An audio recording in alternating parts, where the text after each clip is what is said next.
Alright guys, so welcome back into another NFL DFS video. We got the week 14 picks here for you. And I just, as always, like to do that quick recap of the previous week. So last week it was a pretty solid player pool.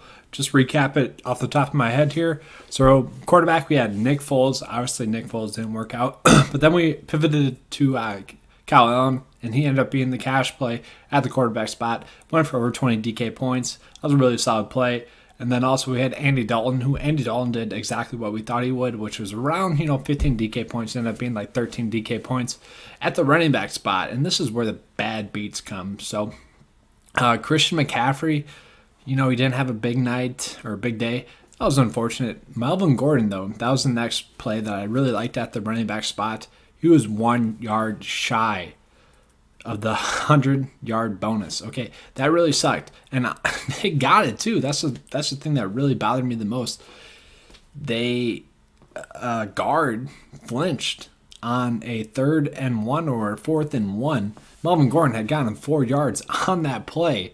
He had gotten the bonus, and the play got called back, and that was a bad beat because in my cash build I was at 140. All I really need to do to cash was be 141. If he gets that 100-yard bonus, we're safely in that. And that brings up a bigger point I want to touch on is I ended up actually doing a single entry full slate double up, and I played the original cash build in that, which went for 131. And in that build, it ended up cashing. So that brings up a bigger point is typically I always like to play a lineup on the full slate no matter what, because it's a lot easier to cash in. You gain an edge by doing that. Last week I wasn't quite sure about that, but I did want to submit an entry just to kind of see and gauge that, and it did. So that's going to be my strategy going forward. It's just always, the full slate should be your main profitable slate. After that, the main slate, obviously we can attack that, but that's going to be more of a GPP slate for me. But going back into it, receivers did really well. Alshon Jeffrey ended up on Devontae Adams, DJ Moore, D.D. Westbrook were all cash plays for me. Had a little bit of DJ Chark as well. And so overall, it wasn't too bad. Sterling Shepard caught a touchdown as well. So pretty solid receiver slate. And then tight end, you really couldn't go wrong with the 3 I presented to you. Jack Doyle, Higbee, and then also Smith for the Giants as well. And then defense is kind of hit or miss there with the defense. That's kind of unfortunate as well. I do want to go back to the running backs. We had Jonathan Williams. Jonathan Williams got vultured at the 1 yard line with Nyheim Hines. He got a touchdown there as well. So it's kind of unfortunate there on the full slate. Really just a bad beat there. Really unfortunate, but the plays were there. The plays were very solid. One of the better player pools as well. It's about like the 3rd best player pool, so pretty solid there. Let's get into the picks for this week. It should be another decent week, although for this week I am a little bit worried because DraftKings has done an excellent job of pricing this week. So let's get into the picks. We'll start off with the quarterbacks.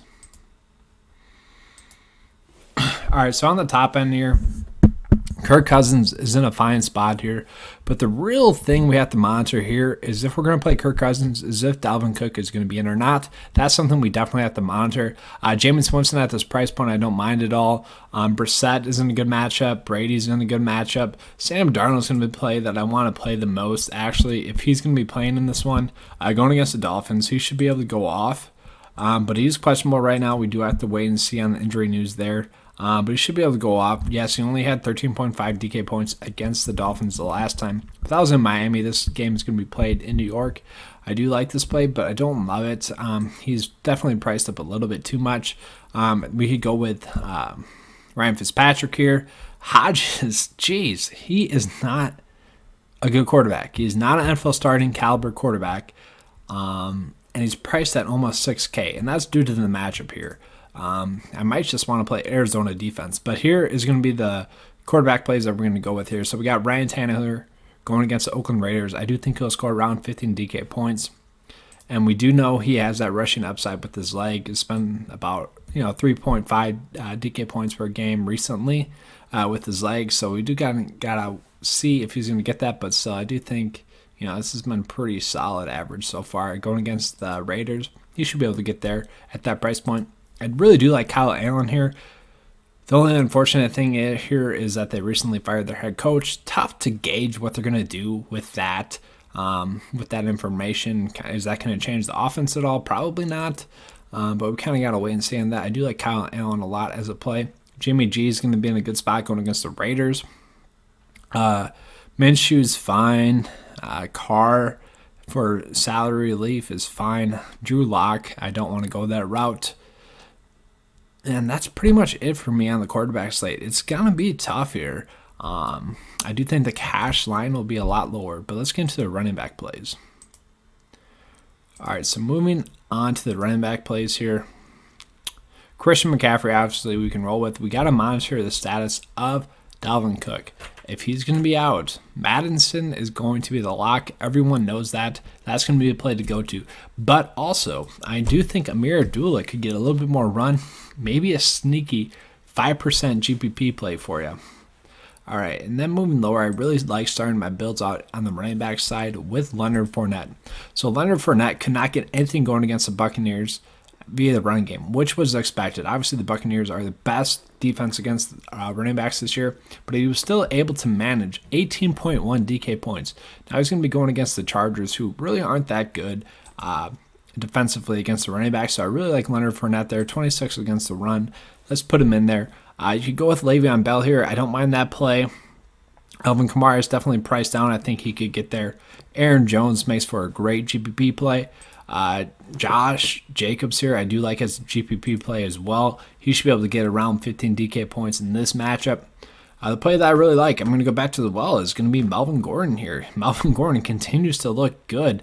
And sure, he only had 13.0 DK points, but if he gets one extra yard, like I already touched on, he gets that bonus, and it's a really solid, day for him. Priced at only 6.4K, going against the Jacksonville Jaguars, who just get torched via the run game. I really like Melvin Gordon, and that's just going to be a play I roll with. And hopefully we don't have another bad beat again with Melvin Gordon. Going a little bit lower, James White, I'm fine with. Darius Guys, we kind of got to wait and see what the news is going to be with him. He only had 13 opportunities last week, and he still had 30.7 DK points. I would love to see them say we're going to commit to Geis, but I just don't think we're going to get that. But yeah, Madison's going to be the lock play if Dalvin Cook is ruled out, which I could see happening. And then Patrick Laird, I do want to bring. Clicked on Darrell Williams. So Patrick Laird, I do want to bring up as well. He should get involved in the passing game quite a bit. He did score 16.8 DK points last week. This is not a good running situation for him this week, but he should get involved in the passing game. I do expect this to be around 4 targets for him. So it's whether or not he gets double DK points or not. Let's move on to receivers now.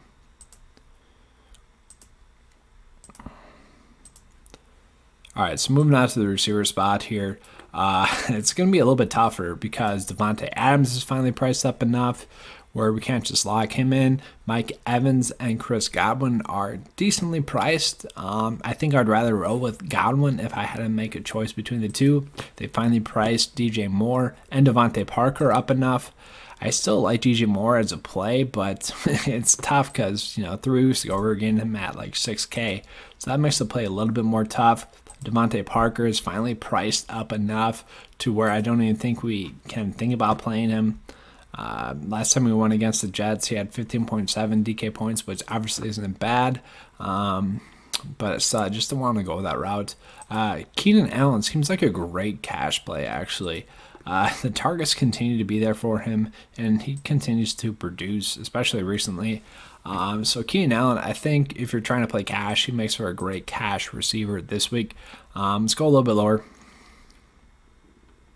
This is the area that I like here. So Zach Pasquale, sure, he's priced up quite a bit recently, and it's just due to a lot of Colt receiver injuries. But going against the Tampa Bay Buccaneers, this is obviously a spot that we want to attack.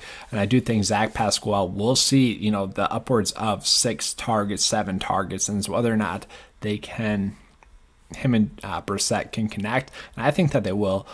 So I really don't mind this price point. I do think he'll go for around 15 DK points. Let's go a little bit lower here. Robbie Anderson. So Robbie Anderson, guys, dude has been a league winner the past 2 years. Will he repeat? He's kind of on the right track for that. So that'll be pretty interesting to see. My biggest worry here is that he only went for 5.3 DK points against the Dolphins in Week 9. but he has come on strong the last 2 weeks, and I do expect him to have another good week this week. Priced at 5.1K, he could easily go for 20 DK points, and it wouldn't surprise me whatsoever. Miami does really struggle with the deep ball as well, so I do like that play quite a bit. And then we just got to wait on some injury news. Russell Gage would be a fine play once again if Julio's out. I don't expect that to happen. Alan Hearns is a fine play as well. I don't love it.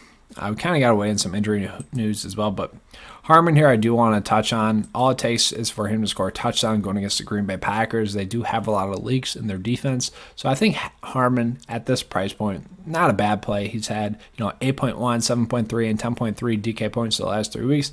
Not a horrible play, but don't love it just yet. And then also Marcus Johnson here going against the Tampa Bay Buccaneers. Fine play, given the matchup. So I really don't mind that as a value play if you want to stack that game. That's going to be a fine route to go. Let's move on to tight ends here. So tight ends are not as good this week as it was the previous week. There's not as much value. Jack Doyle I still like as price point. And going against the Tampa Bay Buccaneers, he should be able to go for around 15 DK points in this one. So don't mind that play. You could definitely play Brissett, Doyle, and also Pasquale in the stack. That's not going to hurt you too much. Ryan Griffin I do like in this spot, but I don't love the price point. He has been pretty consistent recently.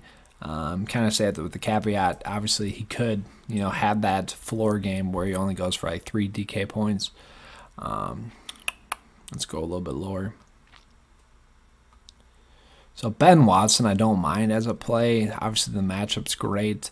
But that's really it. There's still not that much that I like on the tight end spot. So last week was a week where you could probably have flexed the tight end because there's 3 great plays and you could have flexed the tight end. This week is not going to be that week. So kind of just play it safe at the tight end spot this week and kind of make your builds from there. And then let's touch on defense. So defense, I just don't love this week. There's just not that many good plays. So the Vikings D could be fine going against the Detroit Lions, going against that third string quarterback. Now, once the Chicago Bears started to blitz him, he really struggled. And so I think the Vikings are just going to blitz him a ton. And I do expect them to go for double-digit fantasy points here. But it is a little bit risky. The last time they played Detroit, only 3 DK points. And if we're paying up that much, it is a little bit risky because you could just pay down minimum price and just get like 0 DK points, and that's not going to hurt you too much. Going lower here, so I didn't mean to click on the Jaguars. I apologize. The Falcons here. So obviously they did pretty well against the Panthers the last game. And I do expect the Panthers to go out and play well. But we can't ignore that the Falcons went for 26 DK points the last time they played them. The Panthers have really struggled offensively, especially that offensive line, so I do think the Falcons could get a couple of sacks. I do like the Chargers at their price point. That's not going to be a horrible play. The Cardinals at their price point, I already touched on. Hodges has not looked great, okay? So at this price point, I do think we could get like 7 DK points out of the Cardinals defense. Obviously, that's not something you want to write home about, but there isn't a lock and load defensive play this week. Maybe you just want to roll with the Redskins and hope that Green Bay doesn't tear them up too much. Obviously, the Redskins have been pretty solid defensively the whole year. Haven't went negative at all on DK, so that's not going to be a horrible play as well. Alright guys, thanks for watching. Hope you enjoyed the video. Let's have a solid week 14. If you enjoyed the video, please give me a like and subscribe. I do appreciate that. If you guys want to get some more information on the slate, check out the Patreon page. We have been pretty solid pretty much the last 2 months. So the link is in the description below. It's $10 a month for the NFL DFS package. And also with that included is going to be our NBA DFS coverage until the PGA DFS season kicks off in about a month again. So you kind of get double bonus there. Thanks for watching guys. And as always, let's keep cashing. Thanks.